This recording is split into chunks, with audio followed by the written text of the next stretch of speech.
America's public enemy number one in the United States is drug abuse. 1971 জনগণের এক নম্বর শত্রু উল্লেখ করে মাদকের বিরুদ্ধে এভাবেই জোর গলায় যুদ্ধ ঘোষণা করেছিলেন তৎকালীন মার্কিন প্রেসিডেন্ট রিচার্ড নিক্সন।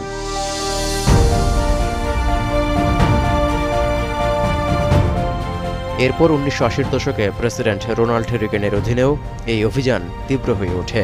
ব্যাপক অপরাধ নিয়ন্ত্রণ আইনের অধীনে গাঁজা বহনকারীদের জন্য শাস্তি কঠোর করা হয়েছিল 1984 সালে।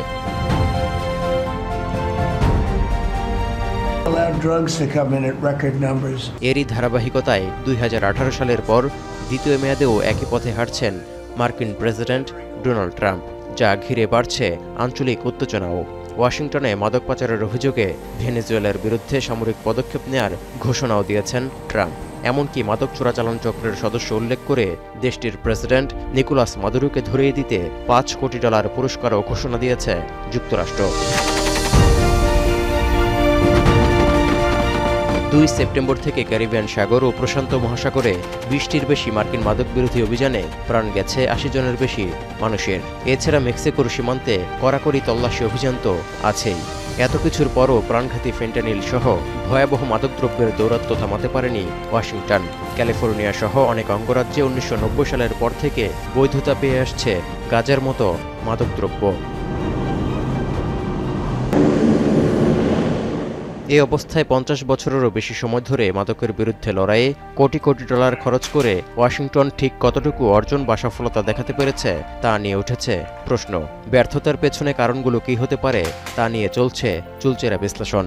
আল জাজিরার এক বিশেষ প্রতিবেদনে উল্লেখ করা হয়, বছরের পর বছর ধরে মাদক সংশ্লিষ্টদের গ্রেপ্তার করে কেবল কারাগারে রাখতেই কোটি কোটি ডলার খরচ হয়েছে, কিন্তু মাদক ঘিরে আঞ্চলিক সহিংসতা রোধে নেওয়া হয়নি কার্যকর কোনো পদক্ষেপ, যার কারণেই ল্যাটিন আমেরিকা পর্যন্ত ছড়িয়ে পড়েছে উত্তেজনা।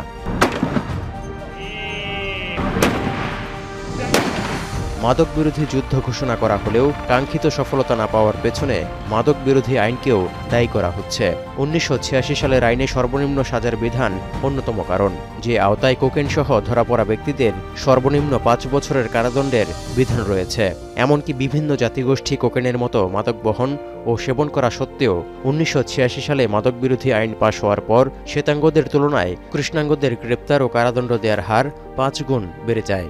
এতে করে মাদক বিরোধী আইনে দৃশ্যপটে আসে বৈষম্যের উদাহরণ। কোকেন রাখার জন্য শাস্তির বৈষম্যের বিষয়টি উঠে এসেছে ক্যালিফোর্নিয়ার সান্তা ক্লারা বিশ্ববিদ্যালয়ের গবেষণায়। এমনকি মাদকাসক্তদের চিকিৎসা এবং মানসিক স্বাস্থ্যসেবায় যুক্তরাষ্ট্র খুব একটা বিনিয়োগ না করায় এখনও নেশাজাত দ্রব্যের লাগাম টানা সম্ভব হয়নি বলে মনে করছেন বিশ্লেষকরা।